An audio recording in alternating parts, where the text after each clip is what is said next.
Network Entertainment. Isa yun sa challenge ng mga foreigners sa amin. So, tinuturuan talaga, may mga techniques na tinuturo siya. So, bakit siya important sa training is, gaya na sinabi ni Coach Tani kanina, it's easy to ride fast. Pero riding slow is the biggest challenge. Kasi ang kalaban mo na sa fast, paano ko titigil na bigla? Sa slow, mabilis tumigil na maganda. And ang mahirap lang doon is, converting this slow sa mga traffic scenarios. Yep. And converting this into a drill that you will enter to a slope.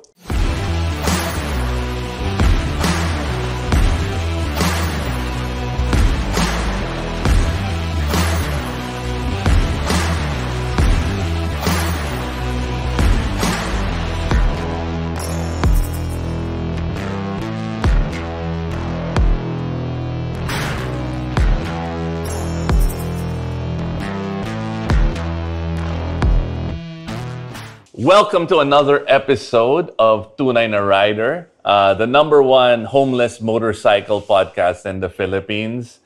We are at the WWR HQ, squatting. We love it here. We might never leave. We have squatter rights. Bakit tayo alis dito, Iba? Oo nga eh. Pwede naman eh. Nag-work naman. Pare, kompleto yung gamit. Actually, mas maganda pa yung gamit. Malapit sa bahay ko. Walking distance sa bahay ko. May merienda pa. May merienda pa. Ang bira. Ba't pa tayo alis dito? Oo nga, huwag na tayong malis dito. Alright, this is our new permanent home. No, I'm just kidding. We're gonna stop the feed na. No, but on this episode, it's Christmas season. It is. And it has been horrible. Napaka. And King, you got a new scooter. Yeah. Wow. Solely for that purpose, yung sasabihin mong dahilan kung ba't natin ginagawa to. We're gonna be talking about the importance of doing it slow. Yeah. Slow riding skills. And there's no one better than Motor Clyde, Couldn't agree more. Coach Tani, and Coach Erwin to tell us about it. Because after doing their course, and I've been riding for a really long time. Mga 40 years ka na nag-ride. Oo, pare. 8 years old pa lang, nagmamotor na. And I did your course, when was it? Last year. Last year. And I found myself learning a lot of new skills and Diba? feeling more confident on any kind of bike. Mm-hmm. And these skills, I get to use way more than, let's say, yung mga hard enduro skills that we learned with sila Buck or yung mga track sessions with Coach Joey, right? So, sobrang importante yung foundational. Mas gamit to. Mas gamit to. But not only that, ikaw, King, Yeah. you're a coach in training at Motor Clyde, di ba? Ano yung coach. position mo? Assistant coach. Yep. And you've been going around the country helping our friends at Motor Clyde teach Mag-conduct. small bike riders, big bike riders on these foundational skills. So we're going to be talking about the importance of slow rides. Mismo. Slow riding skills. Yan. Buck. Despacito. Slowly. Nax naman. Yan. Ay, Buck. Buck. Hindi ako si I called you Buck. Buck. Medyo na-insulto ako dun ah. De, ganito. Tama naman yun. King Cock. Tama naman, no? Kasagsagan ng traffic ngayon, the holiday season is in the air, ika nga. Pero, most importantly, traffic season. I guess magpo-proceed na ako agad dun sa unang question natin, no?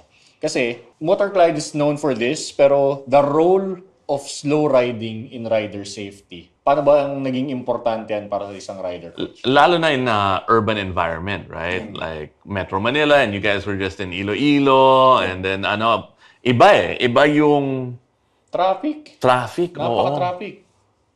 Well, actually, all over the Philippines, maraming traffic eh. But mostly here in Metro Manila. Oo, dito So, talaga yung... especially holidays is coming. So, it's more congested. Mas maraming motorcycle na nandyan sa labas. Yeah. And then, how important is this? Is about to avoid yung mga sudden fall or sudden accident nandyan. So, totally mastery of your balancing is very important. And also, to gain your confidence as a rider. Kasi regardless kung ano yung ginagamit mo na displacement ng motorcycle, whether it is small or big bike, it will be the same factor eh.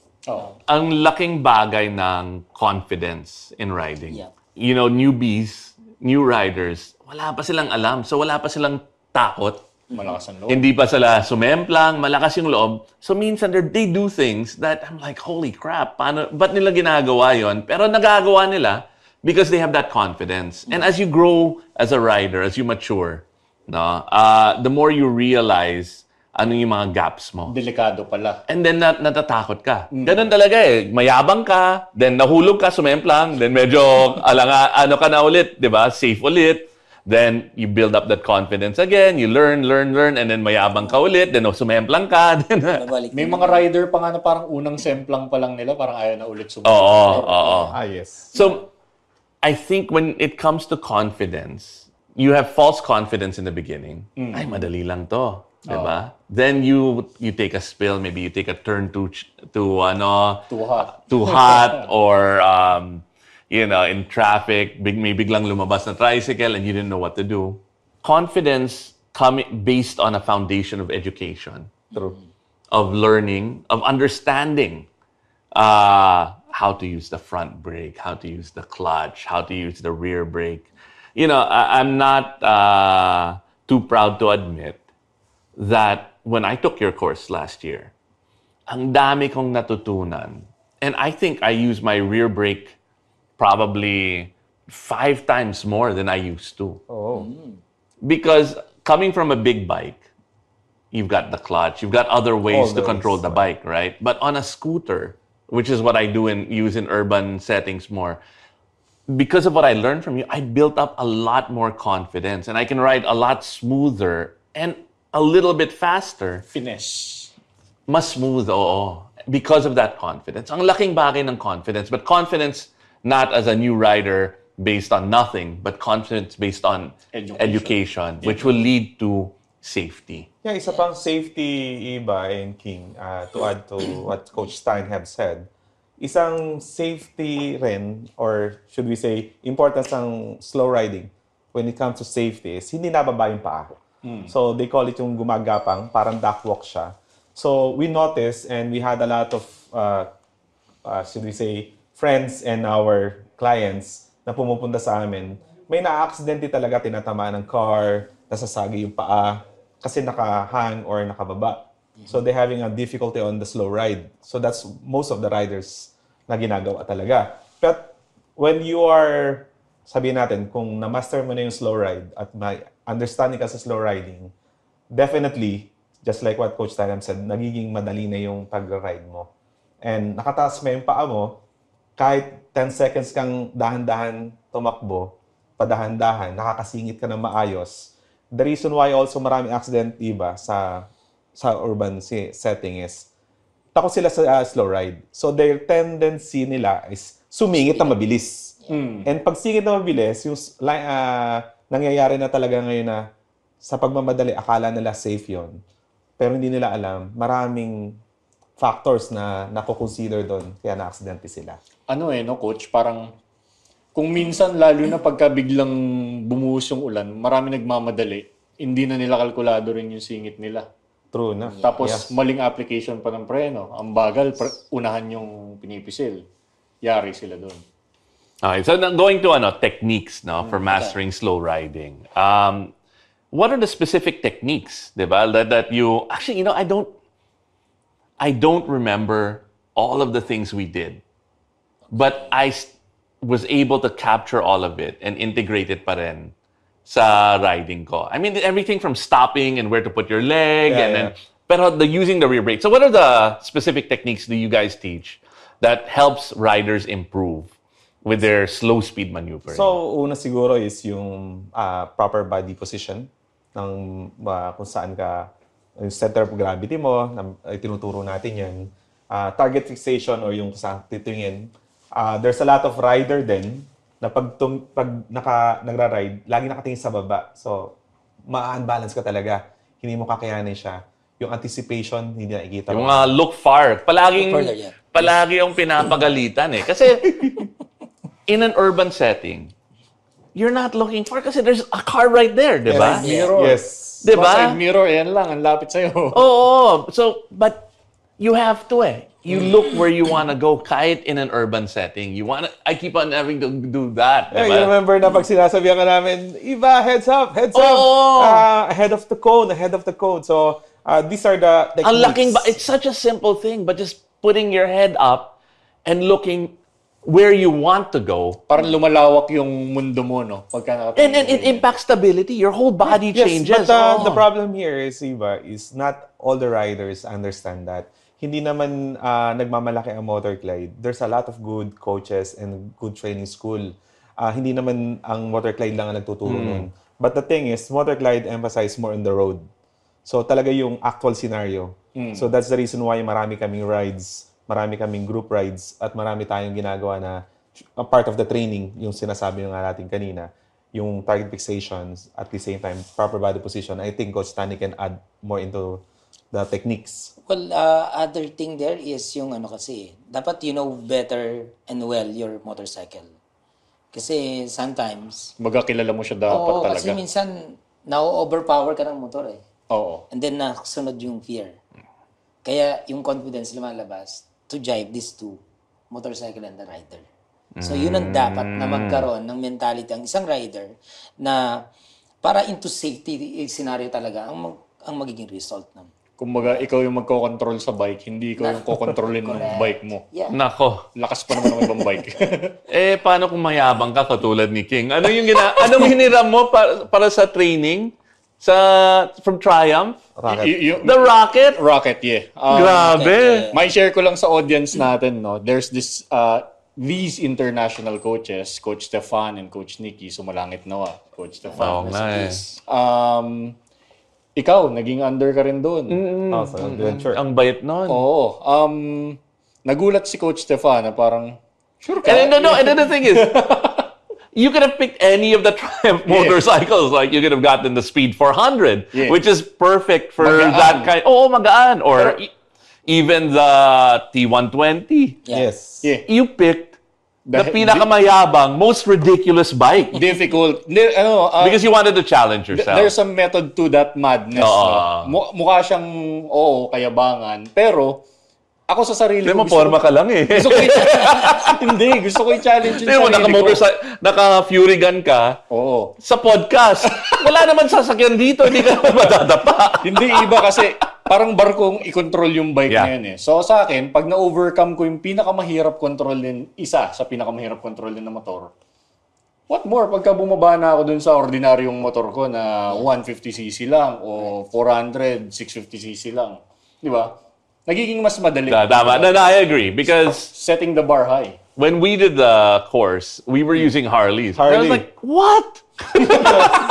No, but you learn a lot more with a bike that is outside of your comfort zone. Oh. Than if I had used my scooter, diba?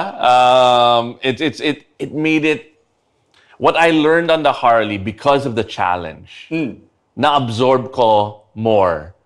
And I was able now to easily transition to smaller bikes or adventure bikes, which are a lot easier to do in the At saka, eto, Coach Tani, no, sa technique, pagka ganun kasing mga motor, dapat mas exaggerate mo yung movement, di ba?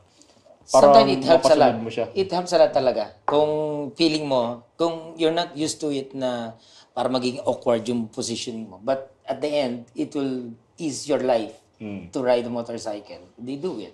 Why not? Pero as long as you will be more safety on that particular position, go for it. Yun ang difference din na Iba and King, yung binabanggit niya. Just like what you have mentioned. Nung nagte-training kasi sa Motorglide, ang first instance na sinasabi nila, hindi, bibiling ko lang motor is gantong brand. Pag wala pa silang motor kasi, pinagagamit ng Motorglide is pipili sila, Harley Davidson or Triumph or the other brands. We carry a lot of brands, by the way. Marami. So, walo yung motor natin, Iba, that they can use. So, from different kinds of brand. But majority yung ginagamit is Harley Davidson and the Triumph. So, pag talaga gumamit nun, feeling nila, pagpunta nila ng ibang brand, peanuts na to. Agree. 100. It's like, ako, I learned how to drive on an owner type na Jeep.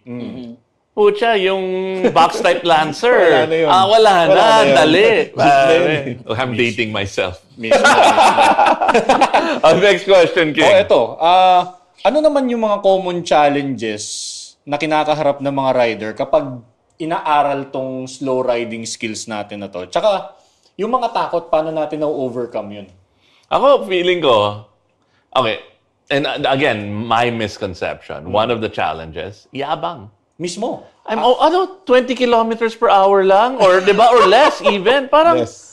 Coach, alam mo, pag narinig ng mga to dun sa training na naggagaganyan ka, ay, good luck sa'yo. Kasi lahat tayo na big bike rider, mayabang tayo eh. Gusto natin track, gusto natin, di ba, yung mga Mabilis. off-road. Gusto Mabilis, natin malayo. Oo. Pero ba't slow? Di ba? Yuck. Coach. Sabi nga, mas madaling magpatuling, pero mas mahirap magpabagal or stop immediately. Because that's the physics of a motorcycle. If the faster you go, the more stable you are. Correct. The most unstable is the slower you are. Correct. Kasi you don't have the inertia, you don't have all of the physics behind it, di ba? Yeah. So, common challenge naman talaga sa mga rider pagka nag-slow na is yung fear na, una, yung sinabi ko na kanina na kapag ka madaling bumagsak. Oo. Imagine yung mga nagjo-joyride. May mga motorcycle taxi. So, imagine they are fear to do slow kasi they have someone behind them. So, lalo kung ikaw ay big bike user at meron ka ding OBR, same thing. At ang mahal pa ng motor At mo. mahal ang motor mo. Iniisip mo siyempre, it's either yung motor mo yung madamage, or yung sarili mo yung madamage, or makadamage ka ng other O property. yung ego mo yung madami. Ayun, that's the last one, the ego. Kasi alam mo, yung the more na prestige yung motorcycle ang ginagamit mo, the more ma-ego ka. Oo. So the thing there is, kapag ang pinaka-challenge nila is about sa weight ng motor, about sa classification ng motor. Yan yung mga factor na yan eh. Yan yung nakaka-challenge. Lalo na kung ikaw ay nasa mga inclined position, yung mga fear. Kasi kapag medyo tumataas sa off-camber. So yan. Kaya nga, kapag traffic, hanggat maaari, gusto nila sumangat na sila. Lalo kung, especially mga lugar na pataas, like Tagaytay, like yung mga area ng mga twisties na medyo inclined, gusto nila mas mabilis kasi ang hirap i-maintain ng mabagal Yung mga siko. Yung mga siko. Ayaw nilang mabagal yan. Batangas, maraming Maraming ganon. yan. Pero yun ang kagandahan na Eva at saka sa mga viewer natin na kagandahan na tinuturo sa Motorglide. So, we really focus on those kind of scenarios. So, the course itself, yung pagsa-slow ride, yung challenges ng iba, we are the solution. So, sinusolusyonan natin sila. So, by giving them a frequent drills and exercise na nakatulong. So, sabi nga natin, hindi siya totally complicated. It's very simple. But the importance of it is yung challenges na sinasabi natin, we're converting it to proper skills and proper drills. And being able to do this with trained coaches, trained certified coaches in a safe environment. Yeah, you do have Right? a facility for that. Where it's okay to take a spill. Yeah. And honestly, I forced Coach Clyde to fall.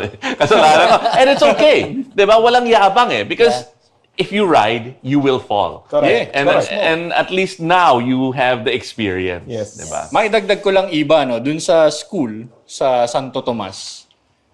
First time ko makakita doon ng mga yung mga 30, 40 years nang nagra-ride gaya mo.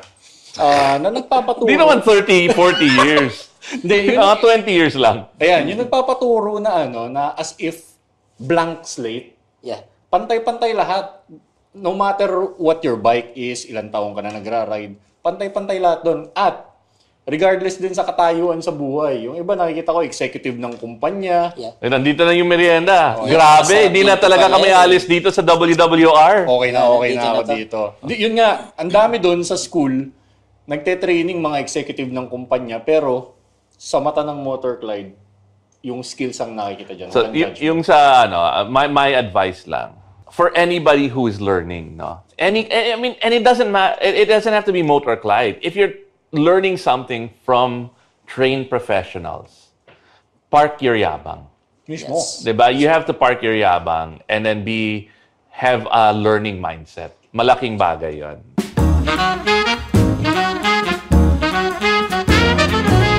Hi, I'm Red Oliero. Hi, I'm Andrew Bernardo. And we are the Bago Bagong Matulog with Red Oliero Podcast members. Yes, we are promoting our podcast and sana makinig kayo sa podcast namin. Yun lang. Thank you. Yay. Please, we need money.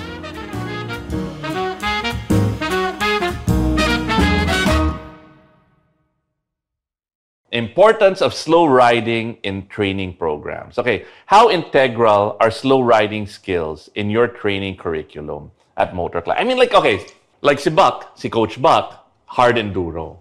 Ibang ano yon, while level, yung mga ibang ibang level yung Ibang ibang level. discipline yon.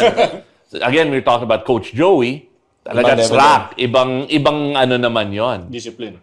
But you guys started the first slow riding and you really doubled down. You have slow riding skills competitions. Bakit slow riding? And I think we've kind of tackled a bit about it. But this is what you're known for, eh. Yeah, nagsimula kasi ang Motor Clyde through Coach Clyde sa mga fun drills lang. And when it comes to fun drills, isa sa drill natin is for you to finish the lane kung sino pinakahuli. So the slowest, the winner. So the slowest, the best, parang ganun. So, having said that, ang ginagawa ng Motor Glide ngayon is, paano siya nakukuha? So, when we were in Saudi Arabia, in the Middle East, isa yun sa challenge ng mga foreigners sa amin. So, tinuturuan talaga, may mga techniques na tinuturo siya. So, bakit siya important sa training is, gaya na sinabi ni Coach Tani kanina, it's easy to ride fast. Pero riding slow is the biggest challenge. Kasi ang kalaban mo na sa fast, paano ko titigil lang bigla? Sa slow, mabilis tumigil na maganda. And ang mahirap lang doon is converting this slow sa mga traffic scenarios. Yep. And converting this into a drill that you will enter to a slope. So, importante sa training ng Motor Glide yan. Kasi, sabi nga natin, ang ginagamit dito natin is mga premium brand. And when you are in the premium brand, madali talaga yung fast. Many times, mabilis. Pero yung slow talaga, using the premium brand, heavy bikes, even the scooters, by the way, we're doing the same thing. Pero ang kagandahan kasi niyan, yung courses or modules ng Motor Glide, talagang almost 30 to 40% of it is the slow ride. Kasi, again, a lot of our drills involves only slow. Na-experience mo yan sa training natin. And then, I realized riding is, you can have so much fun in different ways of riding. Diba? And it's not just about speed. It's not just about hitting those twisties at the right apex, right? It's not just about, anong top speed niyan?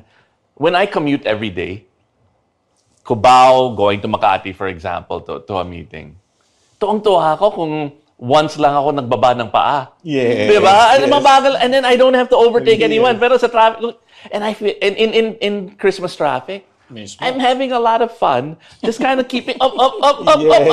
Oh, binaba. You know when you do Yes. that, those slow things, I'm having so much fun. Yes. Just challenging myself with those kinds of skills. So don't tell me you're still counting 10, 9, 8, because you remember the training kasama yon.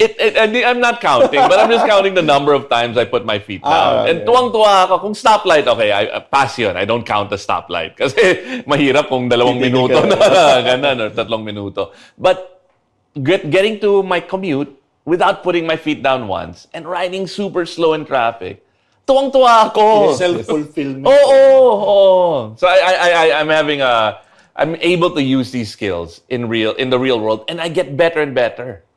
That's the thing. I'm able to measure how much better I am at controlling the bike at slow speeds. Kasi yung basics yun eh. Actually, the reason din, add ko lang kay Coach Erwin yung the reason kung bakit nasa curriculum yan ni Motor Glide din is because siguro dahil nga mga luxury yung brand yung ibang ginagamit ng ibang riders. And the thing is, ayaw nila siyempre madamage yung motor nila eh. Tinuturo doon para huwag bumagsak ang motor. Yes. Tinuturuan That's the importance of that. Kasi talagang yun ang ayaw mo mangyari sa buhay mo pag At saka coach, yung sinasabi ko nga kanina, di ba? Big bosses, executives, yung mga estudyante natin. Nakakapahiya yun yung mabagsak ka. Si bossing yung bumagsak, parang yun yung mangyayari sa'yo, di ba? Yeah, talk of the town ka lagi. Oo. So, enroll na guys if you wanna... No, and then, Mas. look, if you're gonna drop a BMW Sakit nun. Pare, siguro mas mahal yung gastos mo kung nabali yung lever, Yeah, kung no. may papalitan ka na Accessories, handguard, yeah. kesa sa training. Yeah, mismo. Tsaka life skill yan. Yung Okay. training. Speaking about real world. Okay. Oo nga, real world. Can you share some real world scenarios where proficient slow riding has been crucial for rider safety? Yung application na sa labas. Actually, ang pinaka-crucial kasi sa rider is kapag ka medyo slippery na ang daan. Isang crucial yan. Umuulan, gano'n. Umuulan, Lunok ka muna. sandy. Kung mainit pa, kain tayo. yung mabuhangin.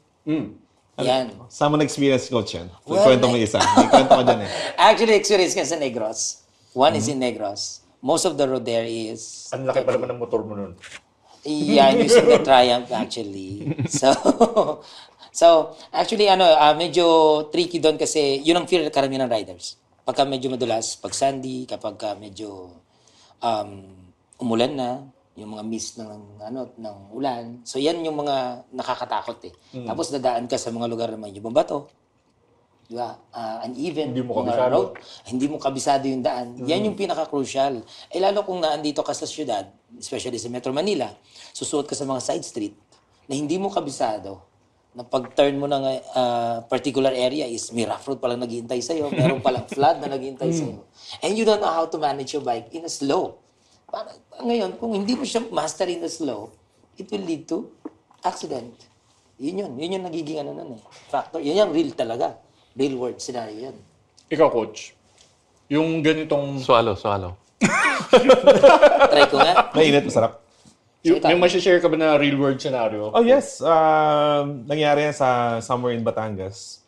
Kasama ko lahat sila. So, akala namin okay lang yung road. Suddenly may baha. Hindi naman sobrang taas. I'm riding the Harley Davidson. So, lahat sila ngayon, walang choice, nag-slow ride kasi nga, baha, hindi mo kita yung daan. Parang may konti siyang sapa. Somewhere malapit sa Taal. So what they did, nabasa yung kanilang mga sapatos. And guess what? Akin lang hindi basa. So Because you're now used to the balance, Yeah. keeping your feet up. yes. So isa yun sa nakakatulong din kapag slow ride at medyo naulan or baha. You don't need to akay na ride. So by using a proper balancing and proper techniques, kaya Because siya. one of the things I learned from you guys is that the bike is more stable with your feet up. Yes. Correct. All right? Because before, kung may nakita akong ganyan, ibababa ko yung paa ko because psychologically, I feel safer. But the reality of the physics of it is if your feet are on the pegs, you are actually more, you've got better balance and better control of the bike. True. The reason why din sa ganun is, unlike the off-road or enduro, pwede mo ibaba yung isang paa to balance it. Pero sa big bikes kasi na ginagamit natin, lalo ng mga cruiser bike, mga typical na mga adventure, yung adventure pero sa kalsada din nadaan. Sa road, yeah. So, iba rin ang approach niya eh. So, maraming kung experience dahil sa dami ng rides namin every month, ma-experience mo talaga iba't iba. But that's one for me. Yung nabasa lahat ng paa nila, sapatos. Akin lang hindi. Well, honestly, sa mga previous student namin, sa mga trainee namin, talagang automatic eh. Kapag lagi nakababa ang iyong leg, naka-standby parate, you intend to put it down lagi. Yun ang mind over matter, kumbaga sinasabi na instantly, napapababa talaga siya. Kasi malapit na sa ground eh. Pero kung you keep it on up, there's no any chance you have to do the balancing instead rather than putting it down. So naging dependable ka instead sa paa mo. So you're overriding your natural programming. And that's what happened. Since I went to your course, I keep my feet up as long as possible. Yun ang instead of putting it down. So kung nabigla ako, hindi na yun yung instinct ko eh. Yung instinct ko now is to control the bike and get out of whatever delikadong scenario yun, situation. Galing. Okay. I guess, finally, ako ba na ba? Ikaw. Yeah. Okay. Advice for riders looking to improve. Okay, so what advice would you give to riders aiming to enhance their slow riding skills? So let's say maybe they don't have time yet to go to you guys, or they want to, but maybe there are exercises any advice that you can give to riders. I think dalawa sa akin ang masasuggest ko. Number one is they have to understand the master of clutch. Kasi yung iba, napipilitan sa yung friction zone na tinatawag. So yung clutch or mastering of the friction zone natin is very essential dyan. So isa yon sa clutch. Number two siguro, may papayo natin is avoid unnecessary looking sa ibang way except do sa anticipation role. Kasi pag advance kang tumingin, your tendency is to check and escape agad. So pag naka-target fixation ka, slow ride mo talaga mas focus. Unlike natingin sa baba, so definitely nadadagdagan ng tense mo because naiisip mo tutumba ako. Kasi nakababa lagi ang paa mo or you tend to put your feet down. Pero kung naka-target fixation ka, nadahan-dahan ka, makatulong. So, head and eyes or target fixation. Head and eyes up and broad. Do not focus on, kasi if I'm gonna focus on, kailangan ko iwasan yan, ay, tatama ka. Lalo mong masasabi. And the clutch. So, that's it, coach. Pero I have a question about the clutch. Sige. Because I'm a big nerd. I love tech. I love geeky stuff. The new BMWs, walang clutch. DCT. Or yung XADV ko. Yes. Dati. Walang clutch. What do you do? That's the way you control the bike, di ba?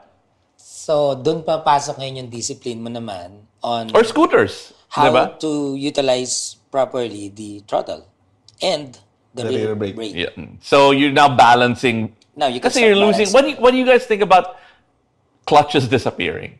Ano yung thought niyo doon? Ano nangyari na yan sa Manibel? Clutch disappearing. Di ba? Wala. Yung mga, parang... Honda, yung estudyante natin na nakaraan, coach, di ba? Naka-Honda na e-clutch. Ano yung JC? Kaluluwa na lang yung nangyari sa amin sa, anyway, one of the challenge. Talaga yan. Yeah, yung without the clutch, keep the bike moving. No, I mean the technology. Okay. Nawawala na yung clutch. BMW, meron silang tinatawag na shift assist, si Honda, e-clutch, tapos DCT meron din, di ba? Anong honestly, opinion niyo sa mga yung about sa e-clutch, siguro you still have to go to practice yourself in doing the manual thing.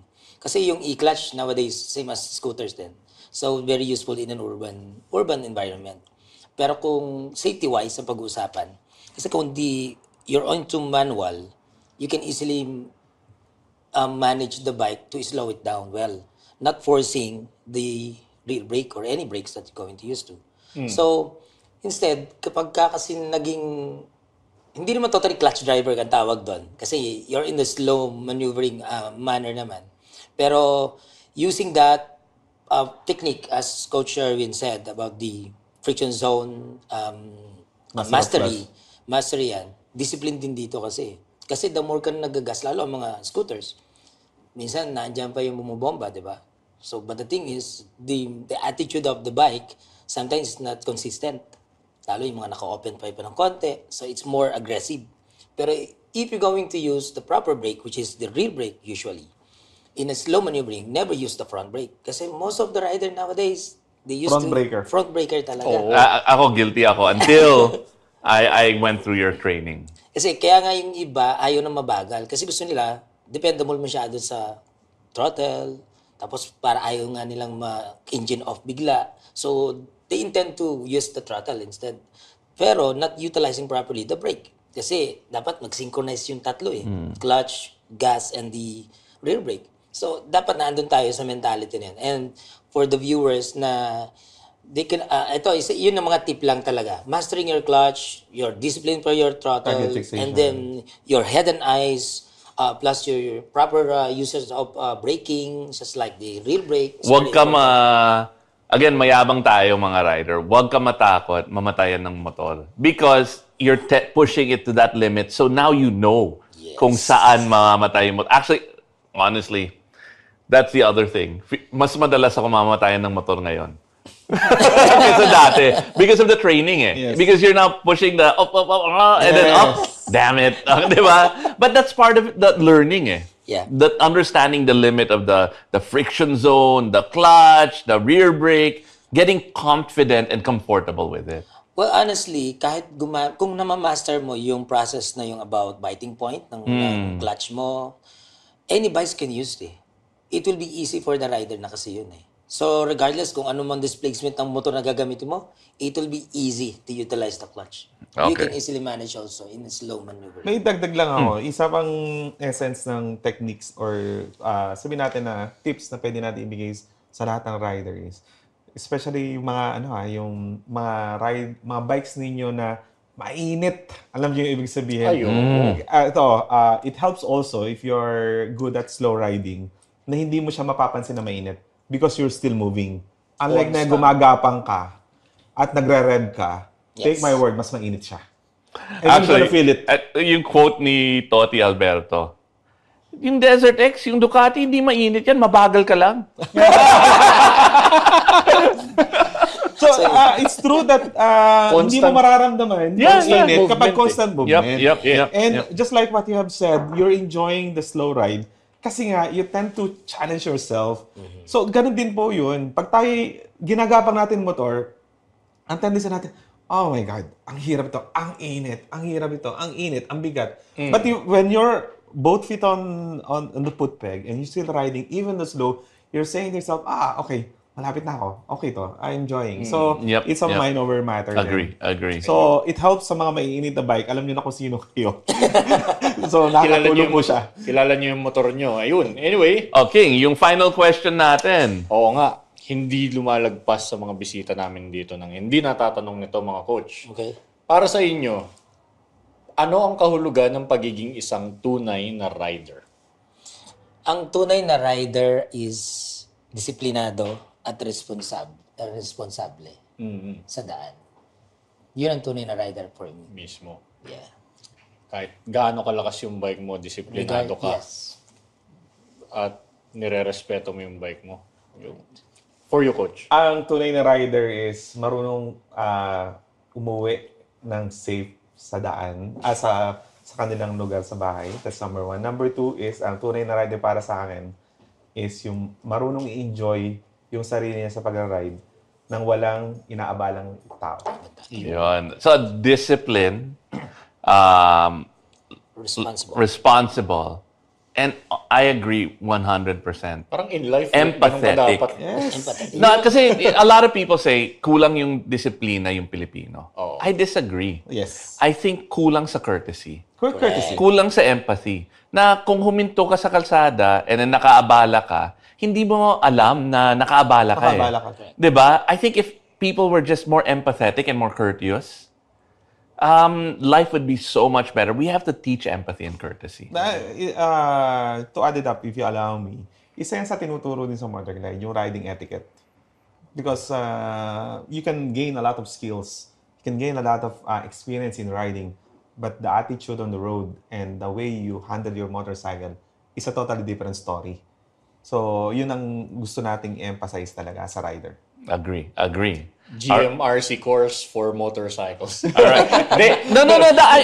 Dapat kasama talaga. And I love that you put motorcycle ethics Yes. as part of the course. And on that note, thank you so much. You guys came all the way from Batangas, Christmas traffic, Mismo. to be here at this beautiful space that's been provided to us by Very our good nice. friends at WWR. Oo nga. Thank you, Coach Tani, Coach Erwin, and magpapa-refresher course ako ulit, ha? Oo. Yeah, of course. Next time si King yung magtuturo sa akin. Pwede. O mga coach, para sa mga curious saan matatagpuan ng Motorglide at paano makapag-enroll? Well, you can visit our location in Santo Tomas City, Batangas. It's a nearby in Padre Pio Shrine. So, just pin in the Waze or Google Maps, Motorglide Training Center. And you can Parang find it mga easily. 2 minutes away lang yan mula sa Padre Pio kung nagra-ride kayo. Totoo yan. Yan. If I may also, Motorglide now has an application sa mobile apps sa Apple Store at sa Google Play. Download the apps. It's very effective. Maraming features yan. Oy. One of these days, ipipicture natin lahat siya. Watch out for it. Follow our pages sa Motorglide at Motorglide Training Center. You'll find it all the business and activities of Motorglide. Okay, and again, yung mga tunay na rider are always looking to get better understand their bikes more, and Motor Clyde is the place to do it. See ya. Thank Ride you. hard, ride safe, ride Clyde. The opinions of podcast creators, hosts, and guests are not necessarily reflective of the official stance of the Pod Network Entertainment, its hosts, or other network programs. The content created by the people behind the podcast is personal and not meant to harm any religion, ethnicity, group, organization, company, or individual.